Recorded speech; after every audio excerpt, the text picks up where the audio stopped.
ایک صحابی حضور اکرم صلی اللہ علیہ وسلم کی بارگاہ میں حاضر ہوتے ہیں، عرض کرتے ہیں یا رسول اللہ صلی اللہ علیہ وآلہ وسلم، زمانہ جاہلیت کے دو واقعات ہیں، ایک واقعے کے متعلق سوچتا ہوں تو میری ہنسی نہیں رکتی، ایک واقعے کے متعلق سوچتا ہوں تو میرے آنسو نہیں تھمتے۔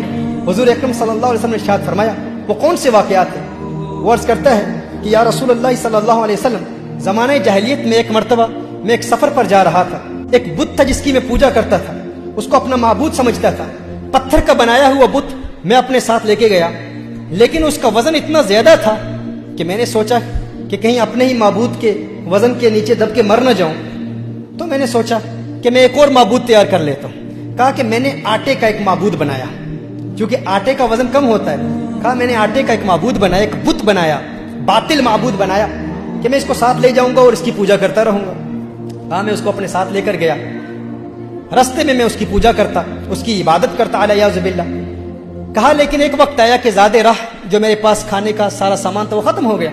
کچھ وقت کے لیے تو میں نے بہت برداشت کیا، پھر میں نے اسی آٹے پر پانی ڈالا، اسی کو گوندا، گوندنے کے بعد پھر میں نے روٹی تیار کی، تو میں نے کہا ہے میرے خدا اگر آج کام نہیں آئے گا تو پتہ نہیں پھر کب کام آئے گا، میں نے اسی کو کھا لیا۔ کہا یا رسول اللہ صلی اللہ علیہ وسلم، جب میں اپنے اس باطل معبود کے متعلق سوچتا ہوں تو میری ہنسی نہیں رکتی، اور ایک ایسا واقعہ ہے، ایک ایسا دردناک واقعہ ہے، جب اس کے متعلق سوچتا ہوں تو میرے آنسو نہیں تھمتے۔ میرے آقا صلی اللہ علیہ وسلم نے ارشاد فرمایا وہ کیا واقعہ ہے؟ کہا یا رسول اللہ صلی اللہ علیہ وسلم، ایک وقت ایسا تھا کہ میں اپنے گھر سے سفر کے لیے روانہ ہوا۔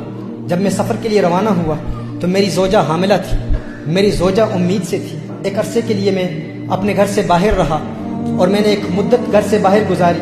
جب واپس آیا تو گھر میں جب پہنچا تو میں نے دیکھا ایک ننھی سی بچی میرے گھر کے صحن میں کھیل رہی ہے۔ جب اس بچی کو کھیلتے ہوئے دیکھا، میں نے زوجہ سے پوچھا یہ بچی کہاں سے آئی ہے؟ تو اس نے کہا ڈر کی وجہ سے، خوف کی وجہ سے، وہ جانتی تھی کہ یہ عرب کا معاشرہ ہے اور یہ وہ لوگ ہیں جو اپنی بیٹیوں کو زندہ دفن کر دیا کرتے ہیں۔ اس نے کہا کہ یہ آپ کی بیٹی ہے۔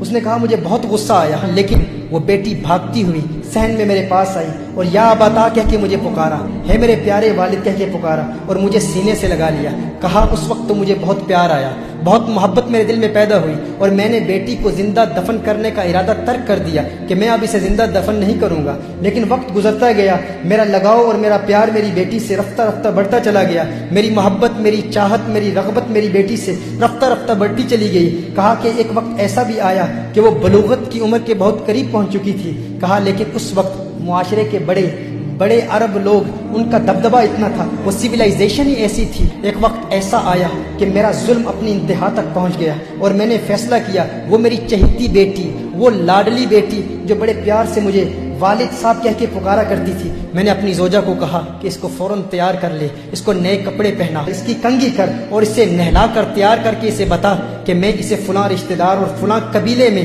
ان کی شادی ہے، اس شادی پر اس کی سہیلیاں اس سے ملیں گی اور وہاں لے جا رہا ہوں۔ جب اس نے کہا کہ میں نے اپنی زوجہ کو بتایا، کیونکہ زوجہ جانتی تھی کہ عرب معاشرے میں کس قدر ظلم کیا جاتا ہے، وہ اس کی کنگھی کر رہی تھی، اس کے بال سنوار رہی تھی، لیکن میری زوجہ کی آنکھوں سے اشکوں کی برسات جاری ہو گئی، بہت رو رہی تھی میری زوجہ۔ اور بچی نے بڑے پیار سے پوچھا ہے میری والدہ، ہے میری ماں، آپ کیوں رو رہی ہیں؟ اس والدہ نے بتایا نہیں، کیونکہ وہ والدہ جانتی تھی اگر بتا دیتی تو والد والدہ کو بھی قتل کر دیتا، معاشرہ ایسا تھا۔ میری زوجہ نے میری بیٹی کو تیار کیا، تیار کر کے جب وہ دروازے پر آئی تو میری زوجہ نے ایک جملہ کہا، اس نے کہا یا رجل لا تضيع الامانہ، یا رجل لا تضيع الامانہ، اور اس نے ڈرتے ہوئے کہا ہے مرد اللہ کی امانت کو ضائع نہ کرنا، ہے انسان یہ اللہ کی امانت ہے، اسے ضائع نہ کرنا، اسے برباد نہ کرنا۔ اس نے کہا روتے ہوئے، میری زوجہ نے جب یہ جملہ کہا تو میری ننھی بچی بھی یہ جملہ سن رہی تھی، وہ بھی ان باتوں کو سن رہی تھی۔ کہا میں نے بچی کی انگلی پکڑ کر میں بچی کو اپنے ساتھ لے گیا،